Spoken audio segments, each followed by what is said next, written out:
feel really good about our spring. We really do. We play football and we practice football and we're in pads, and the guys did a really good job attacking a very demanding regimen. And we played. And a couple guys were held out due to being nicked up or bumped up. Nothing major. We don't see anything major, but overall, just a very good spring.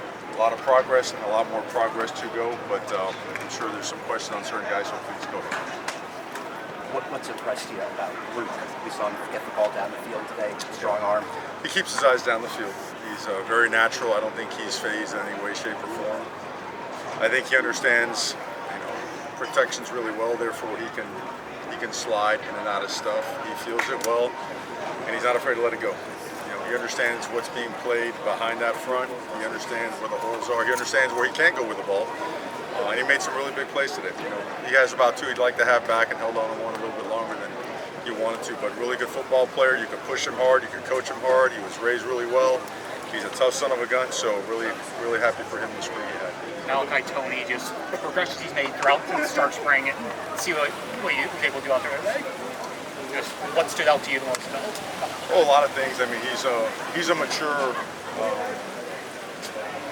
His maturity in the preparation is what sticks out. It's 5:30 in the morning. He'll be out there catching some extra balls. If he makes a mistake, he's going to come in and watch some extra film, spend time with some of the veteran players, and spend time with the coaches, and learn what he has to get better at. You can push him hard. Obviously, he comes from a family with really deep South Florida football bloodlines, athletic bloodlines, disciplined bloodlines, great culture at home, and he knows he has a ways to go, but he's had a great start to spring, and we are going to push him really hard this summer to make sure we maximize his potential. Again, really fired up about him.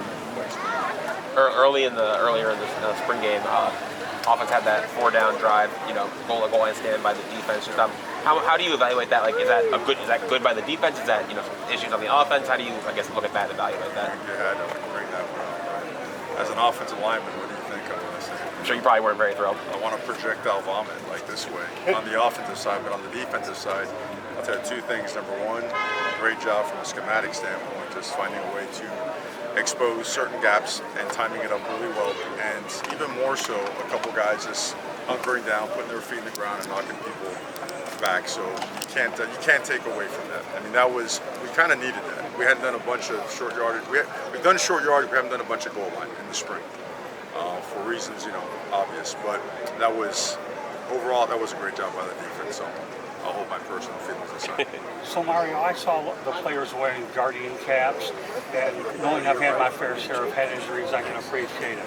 Do you think that as the year goes on, that we could see a lot of these players wearing Guardian caps during the regular season, knowing it's in the best interest of the player and probably due to being comfortable with them? I think that's something, it's a question more for the medical side of college football in general. I think college football continues to move towards a place where players are protected more and that they can still play fast and physical. So, it's a question where I'm not qualified to answer what is best in a game, but I know whatever is best and keeps our players most safe, we're always going to find a way. Mario, how would you assess the new defensive staff, their communication, the communication on the field with that side of the football today? Well, I think hopefully you saw guys get lined up, and I think our tackling has already improved. I think our physicality has gotten better. Communication is key in everything, right? And certainly it was probably the biggest area to address. Alignments, assignments, and all that goes through communication. So a ton of improvement, a ton more to go. It's not where Coach Hellerman wants it yet, but certainly we've made a lot of ground towards there. And we've got, again, they'll have a week to kind of get their bodies back. Then we have some workouts, and then there's a lot of school stuff to take care of. But we're jumping as quick as we possibly can towards enhancing our program, our schemes, our development, our strength, our conditioning, and certainly our ability to play. What is next for Carson Beck as he recovers from his deal? Well, the good part is as our PLP, our player-led practices come up, he's going to be fully cleared for all of those. So we'll have the opportunity to have about 16 of those before we even head into fall camp. So not to mention throwing on his own with the players. So there's a lot of opportunity coming up. He certainly took advantage of whatever he could mentally, the physical part. begins on Monday. So we're excited for that. One other question I have about the guardian caps. I know that's up to the medical people to make it. What have you learned about them so far, and what are your impressions of them? Again, I think it looks like there might be positive things, but the data, it's hard to tell. It's hard to say what is what without taking a cohort of with them, without them. So I'd love to answer your question, but I just don't have the information as to, you know what I mean? Well, your answers are fair. That's all I can ask. With Mario, with the parents, going to ask you about depth at running back and defensive tackle.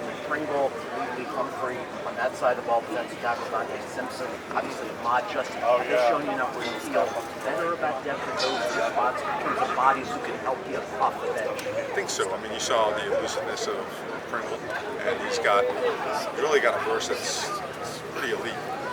And he got nicked up in spring, so he missed some time. So he's got to make up for that time. I think Chris Wheatley-Humphrey continues to grow, improve, get stronger. He's going to be a really good player.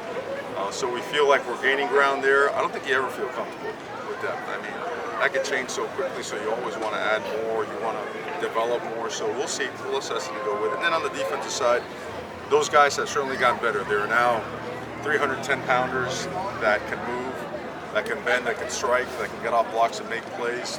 They're becoming more physical. I think Damian Lewis and Jason Taylor have done a really good job. Coach Stroud, Todd Stroud, they've all done a really good job with those guys. And I think you combine that with Coach Mirabal and those guys going at it, it's a very much an iron sharpens iron type of practice setting. So a lot of ground made. I would never come up here and try to fluff up the spring. We got a ways to go, but man, we progressed so much. We're excited. We feel like every single spring we're getting better, and I feel the same way about this spring. Mario, a couple more for Coach. Whether it's Luke or any other quarterbacks, I believe Luke threw one pick over the middle.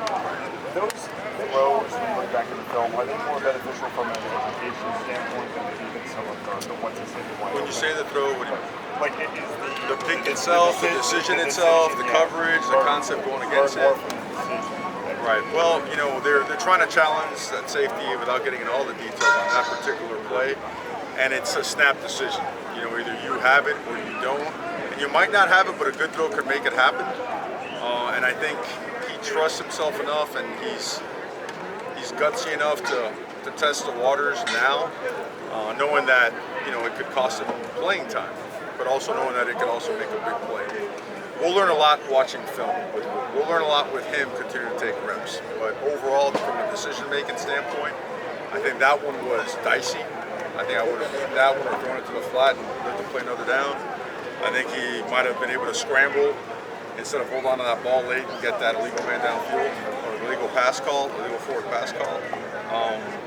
But aside from that, I think he did some really good things. Mario, the secondary, we talked so much about the new guys. Marquise Williams, what did he show you the strengths today specifically about what he can provide for you guys? He got bigger, he got stronger, he learned the system. He's a guy that's been around here for a little bit. And you wonder, hey man, is this guy going to get on board? Is he going to do the things necessary to improve? I think he's committed himself more, but he's a guy that has a long ways to go also. But we're excited about his improvement. And we think he can be a very good player. So I'm proud of him for just buying in and trying to do it. And he's another guy, I'm going to say the same thing for all of them. We got to push them. We got to challenge them and bring out the best of them, make them be the best they can be. All right, that's one thing, Coach. Obviously, a big picture question, but I don't know if you've been able to follow what's been happening in Tennessee with their situation with their quarterback and that whole thing. On a bigger picture, in this age of kind of player empowerment, NIL and everything. This is going to be good. I can answer more. So, in the age of player empowerment, when you just have discussions with players, just how do you go about that when the kind of back and forth with that? I think you stay real, you stay true to the program, and you make the decisions that are best for the program. Again, we mentioned it the other day. I told you, everybody's in the portal, and the portal's always open. Okay, you don't want to believe me. It's always open, and everybody's in it. So it all depends on what you're willing to accept, where you're going to draw the line in your program. And you got to realize something. Once you allow that to happen and you agree to it, we'll prepare for a line of 80 guys doing the same thing. So we're not going to do that at Miami. And I say that without any hesitation. If anyone's thinking that, they could be the best player in the world. If they want to play holdout, they might as well play get out. We don't want to do that. We don't want Miami to become that. Too many guys have sweated, bled, have laid it on the line on that field to ever become that kind of a program. So I hope that answers your question. So Mario, do you feel like when you do these spring games, it's like going shopping, that you're trying to find depth somewhere along the way where number spots number 2 or 3 until you're ultimately able to find out what you have coming in? No, sir. I just look at it as another practice and an opportunity to get it. Great. Thanks, Coach. Thanks, guys. Okay. Thank you guys. Appreciate it.